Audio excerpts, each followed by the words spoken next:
Another day, another basketball stories na naman ang pagkikwentuhan natin. At ngayon nga, yung pag-uusapan natin ang balitang umangat na nga daw ang Los Angeles Lakers sa standings. At ang balitang may bagong game plan nga daw ngayon si Coach Steve Kerr sa Golden State Warriors. Naging difference maker nga sa panalo ng Los Angeles Lakers ngayong araw laban sa Miami Heat ang kanilang player na si Jake LaRavia na nagtala ng 25 points at 8 rebounds sa kanyang napaka-efficient ulit na 10 out of 13 shooting sa field goal.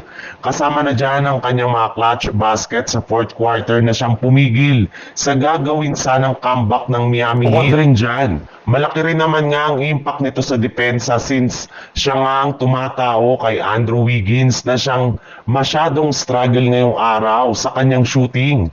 At dahil rin nga sa kanyang ipinakitang performance ay hindi na nga nakapagtataka bakit sila na ang may pinakamalakad na bench ngayon sa NBA.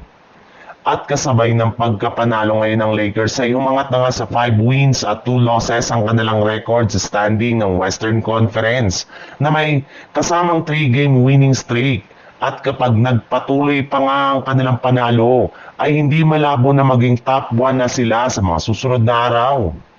Sa ibang balita naman, hindi pa rin nga natitigil ang paninisi ng fans ng Golden State Warriors sa kanilang head coach na Steve Kerr sa pagkatalo nila kahapon laban sa napaka-underman na kupunan ng Indiana Pacers sa dami ng mga nagawa nitong maling desisyon sa kalagitnaan ng laban.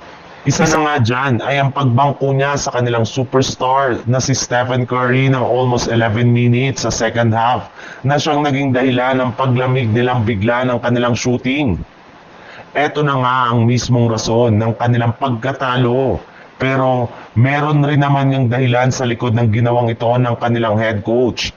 Ayon nga sa naging pahayag nito sa ginawang interview sa media, gumagawa lang naman nga daw ito ng paraan na makagawa ng puntos nang wala ang tulong ni Stephen Curry.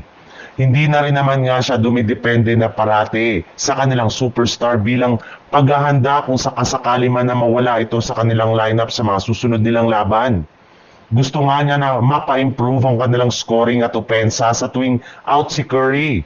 Kung inyo ang matatandaan, isa nga sa mga rason ng kanilang pagkalaglag last playoff ay ang pagkawala ni Curry kaya gumagawa na nga sila ng paraan para manalo nang wala ang tulong nito.